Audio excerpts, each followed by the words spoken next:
Hello friends, you're most welcome on my channel Biological Fact. Today I am going to start structure of virus.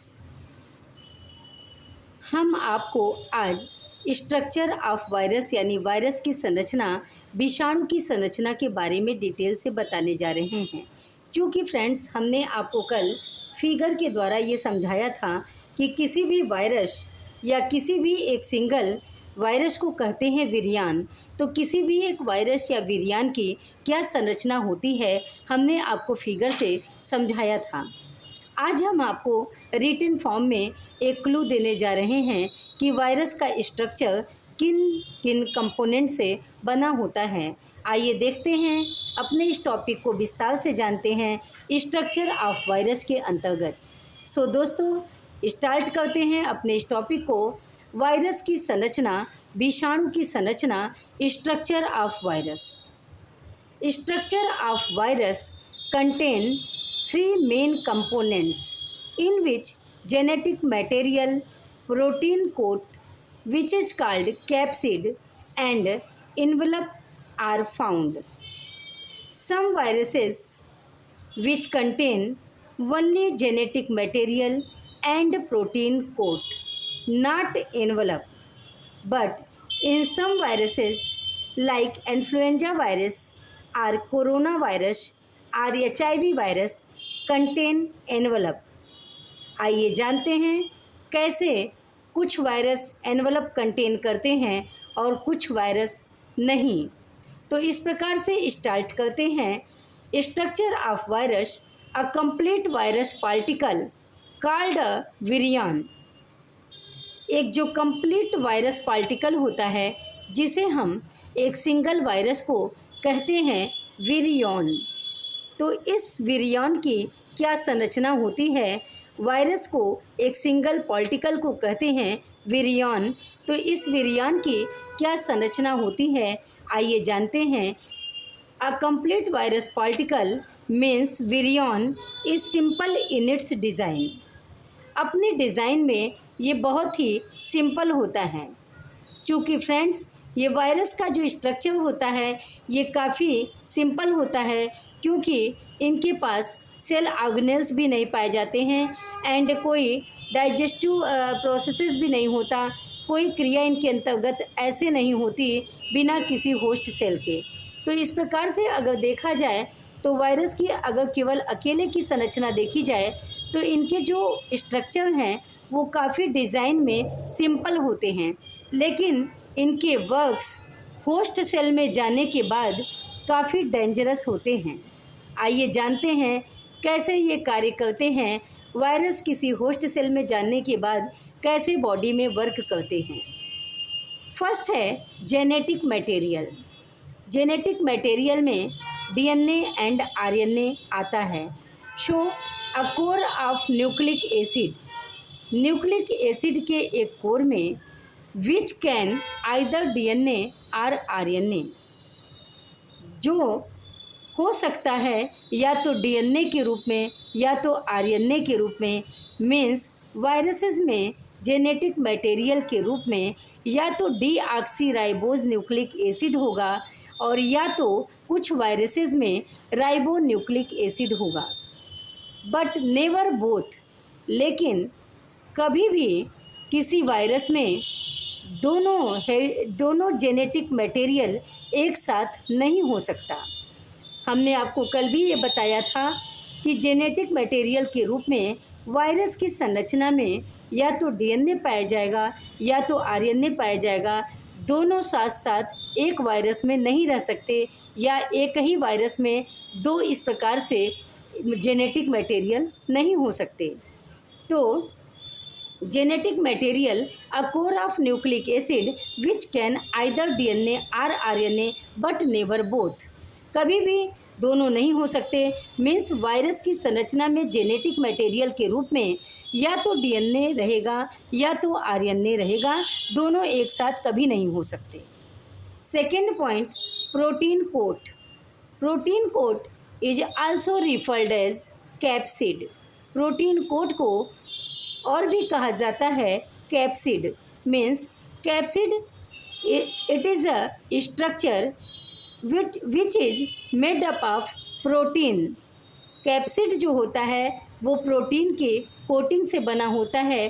Means capsid layer जो होता है वो protein coat इसे कह सकते हैं।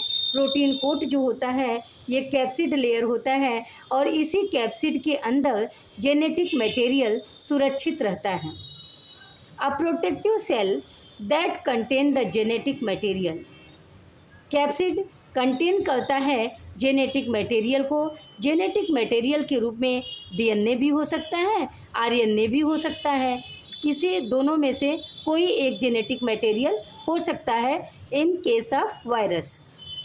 सो protein coat or capsid, it is a protective cell. ये एक सुरक्षात्मक कवच होता है किसी भी जेनेटिक मटेरियल के लिए। ये सुरक्षा का एक आवरण होता है that contain the genetic material, जो कि जेनेटिक मटेरियल को कंटेन करता है। यानी कैप्सिड के अंदर जेनेटिक मटेरियल डीएनए और आरएनए पाया जाता है। Third point, envelope. अब दोस्तों यहाँ पर हम आपको बता दें कि किसी वायरस में आप देखेंगे तो हमने तो ये बताया, ये बात है कि डीएनए या आरएनए दोनों में से एक आनुवंशिक मतलब दोनों में से एक जेनेटिक मटेरियल पाया जाएगा। तो अब आपको हम एक बात और बता दें, जनरली जो स्ट्रक्चर ऑफ वायरस होती है, जो वायरस की संरचना होती है, जनरली वायरसेस में ये केवल 2 कंपोनेंट्स ही पाए जाते हैं। मीन्स जेनेटिक मटेरियल और प्रोटीन कोट जो है ये सामान्य रूप से सभी वायरसेस में पाया जाता है। लेकिन कुछ ऐसे वायरस होते हैं जिनमें थर्ड कंपोनेंट एनवलप भी पाया जाता है। मीन्स कुछ ऐसे वायरस होते हैं जिनमें एनवलप यानी प्रोटीन कोट के भी ऊपर एक आवरण पाया जाता है। आइए अब बताते हैं आपको इस एनवलप के बारे में। हमने आपको कल कैप्सिड या प्रोटीन कोट के बाहर एनवलप को दिखाया था। तो so many viruses like influenza और HIV और corona have an outer lipid और फैट मेम्ब्रेन। बहुत सारे ऐसे वायरसेस होते हैं, जैसे कि एक फ्लू का वायरस होता है जिसे हम कहते हैं इन्फ्लुएंजा वायरस। HIV वायरस होता है जिसे हम कहते हैं ह्यूमन इम्यूनो डिफिशियंसी वायरस, और इसके डिजीज़ को हम कहते हैं ह्यूमन इम्यूनो डिफिशियंसी सिंड्रोम। तो ये फ्लू का वायरस, इन्फ्लुएंजा वायरस और HIV वायरस या कोरोना वायरस मीन्स कोविड-19 का वायरस है कोरोना वायरस। तो इन सभी वायरसेस में means influenza virus, HIV virus, corona virus, इसके अलावा और भी कुछ वायरसेस में इन्वलप पाया जाता है। और ये इन्वलप इनकी बॉडी से नहीं होता है, इनके होस्ट की बॉडी से इनको मिला हुआ होता है। ये इन्वलप क्या करते हैं, आइए हम बात करते हैं। मेनी वायरसेस लाइक इन्फ्लुएंजा और HIV और कोरोना, बहुत से ऐसे वायरस होते हैं जैसे कि influenza virus, HIV virus, corona virus have an outer lipid और फैट मेम्ब्रेन, जिसके पास मीन्स इन्फ्लुएंजा या HIV या कोरोना वायरस के पास एक लिपिड मेम्ब्रेन पाई जाती है। एक आर लिपिड और फैट मेम्ब्रेन मीन्स एक ऐसी वसा की झिल्ली पाई जाती है, एक ऐसी फैट मेम्ब्रेन पाई जाती है जो कि इनको होस्ट सेल से प्राप्त हुआ रहता है।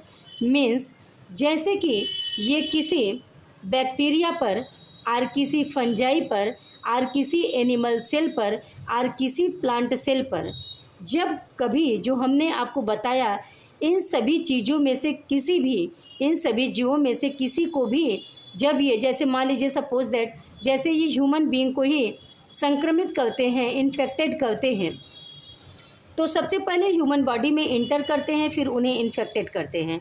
जब उन्हें इन्फेक्ट कर लेते हैं तो जब उनकी बॉडी से वो बाहर आते हैं तो उन्हें होस्ट सेल यानी ह्यूमन बॉडी हो गया जो अभी हम बात कर रहे हैं, तो ह्यूमन बॉडी यानी होस्ट सेल यानी ह्यूमन बॉडी से जो ये प्राप्त करते हैं लिपिड मेम्ब्रेन या फैट मेम्ब्रेन, तो ये उन्हीं होस्ट सेल से आया हुआ होता है। लिपिड आर फैट मेम्ब्रेन, जैसे अभी हम ह्यूमन बॉडी की बात कर रहे हैं, तो ये ह्यूमन बॉडी का लिपिड आर फैट मेम्ब्रेन उस वायरस के अंतर्गत आ जाता है जो उस बॉडी में प्रवेश किया हुआ रहता है। स्टफ्ड विथ प्रोटीन, ये जो है फैट मेम्ब्रेन या लिपिड मेम्ब्रेन प्रोटीन से स्टफ्ड रहते हैं, मीन्स प्रोटीन के साथ लगे हुए होते हैं, which they steal from the host cell. जो हमने अभी आपको बताया कि ये इनको होस्ट सेल से, मीन्स स्टील मतलब चुराना, ये वायरस जो होते हैं अपने होस्ट सेल से इसे स्टील कर लेते हैं, मतलब चुरा लेते हैं, मीन्स पा जाते हैं। तो ये इन्वलप की स्ट्रक्चर उनमें ही बनती है जो कुछ ऐसे विशेष वायरस हैं लाइक इन्फ्लुएंजा, HIV और कोरोना। तो इस प्रकार से वायरसेस में एक मेन स्ट्रक्चर पाया जाता है इन्वलप। बाकी सारे वायरसेस में केवल दो ही मटेरियल होते हैं, first genetic material and second protein code. लेकिन कुछ ऐसे वायरसेस में जो हमने आपको अभी बताया कि many viruses like influenza, HIV और corona have an outer lipid और फैट मेम्ब्रेन। इनमें कुछ आउटर लेयर होते हैं, जो आउटर इनकी झिल्ली होती है वो फैट मेम्ब्रेन की बनी होती हैं, जबकि इनकी अपनी झिल्ली नहीं होती है, ये इनको होस्ट सेल से मिली होती है। और ये स्टर्ड विथ प्रोटीन, और ये जो है प्रोटीन से स्टर्ड होती है, मीन्स प्रोटीन से जड़ी हुई होती है, which they steal from the host cell, जिसको ये जो है होस्ट सेल से मीन्स चुरा लेते हैं, पा जाते हैं। तो इस प्रकार से होस्ट सेल के द्वारा भी वायरस में एनवलप का निर्माण हो जाता है। तो इस प्रकार से उस वायरस के पास, जिसके पास एनवलप होता है, तो इनके पास 3 कंपोनेंट हो जाते हैं, जेनेटिक मटेरियल, प्रोटीन कोट और envelope. So structure of viruses में दोस्तों यहाँ आज टॉपिक कंप्लीट होता है। ये टॉपिक आपको कैसा लगा बताइएगा ज़रूर। और अगर हमारी क्लास डेली पाना है तो आप हमारी क्लासेस को सब्सक्राइब, लाइक और शेयर करना ना भूलें। फिर हम आपको डेली क्लास देते रहेंगे। इसके आगे हम आपको और भी टॉपिक्स, रिप्लिकेशन ऑफ वायरसेस और भी टॉपिक्स के बारे में बताते रहेंगे। और क्लास अगर पसंद आई हो तो सब्सक्राइब करना ना भूलें। चलिए फिर मिलेंगे कल, तब तक के लिए thank you, bye bye, take care, love you all, have a nice day.